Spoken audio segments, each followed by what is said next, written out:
మంగళ, శుక్రవారాలలో ఇతరులకు డబ్బు ఎందుకు ఇవ్వకూడదు? కారణం ఏమిటి? మంగళవారం కుజునికి సంకేతం. కుజుడు ధరిత్రీ పుత్రుడు. కుజగ్రహం భూమి పరిమాణం కన్నా దాదాపు సగం చిన్నదిగా ఉంటుంది. భూమిపై నివసించే వారికి కుజగ్రహ ప్రభావం ఎక్కువగా ఉంటుంది. కుజుడు కలహాలకు, ప్రమాదాలకు, నష్టాలకు కారకుడు.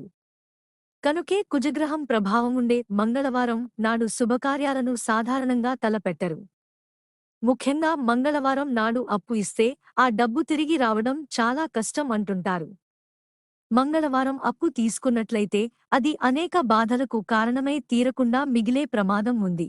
కొందరు మంగళవారం, శుక్రవారం ఎవరికీ డబ్బు ఇవ్వరు, కొందరు బూజులు కూడా దులపరు, కొందరు పుట్టింటి నుంచి ఆడపిల్లని పంపరు.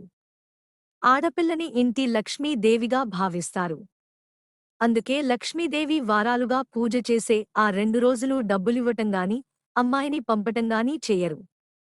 తమ ఇంటి సిరి సంపదలు పోతాయనే నమ్మకంతో మరి బూజులు దులపకపోవటానికి కూడా ఒక కథ చెప్తారు. శ్రీకాళహస్తీశ్వరుని కథ అందరికీ తెలిసిందే కదా. శ్రీ అంటే సాలె పురుగు, పాము, ఏనుగు శివునికి పూజలు చేసి మెప్పిస్తాయి కదూ. శ్రీ అంటే లక్ష్మి అని కూడా అర్థం ఉంది. బూజులు అంటే సాలె పురుగులు కట్టిన గూళ్ళు కదా, వాటిని తీసి ఆ శ్రీలక్ష్మికి ఎందుకా రోజుల్లో అపచారం చేయాలని బూజులు దులపరు. బూజుల సంగతి వదిలేద్దాం. ఎందుకంటే ఆ 2 రోజులు కాకపోతే వేరే రోజుల్లో దులుపుకోవచ్చు. మరి డబ్బుల సంగతేమిటి? జ్యోతిష్య శాస్త్ర ప్రకారం మంగళ, శుక్రవారాలలో డబ్బులు ఇవ్వటం మంచిదా? చెడ్డదా? సంపాదించేవాడు సంపాదిస్తుంటే ఖర్చు చేసేవాళ్లు ఖర్చు చేస్తారు. కనీసం ఆ 2 రోజేలైనా ఆ సోమరితనాన్ని ఆపాలన్న ప్రయత్నము. అలాగే అమావాస్యనాడు కూడా అప్పు ఇవ్వరు. ధనాన్ని అదుపు చేయటానికి ఇది మంచి పద్ధతే అయినా మనకి గాని, ఇతరుకి గాని ఆపద సమయాల్లో ఈ నియమం పనికిరాదు. ఇలా చేయటం వల్ల మరింత ధనం పోతుంది. ప్రాంతాల వారీగా కూడా ఈ నమ్మకాలు మారుతూ ఉంటాయి.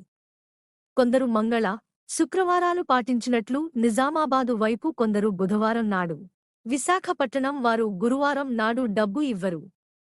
అంటే వారు ఆ రోజుల్లో లక్ష్మీ పూజ చేస్తారు. అలాగే కొన్ని గ్రామీణ బ్యాంకులు బుధవారం నాడు పనిచేయవు. ఎవరి నమ్మకాలు, ఆచారాలు వారివి. ఏది ఏమైనా అప్పు ఏదో ఒక రూపంలో తొందరగా తీర్చుకోవడం ఉత్తమం. స్వస్తి.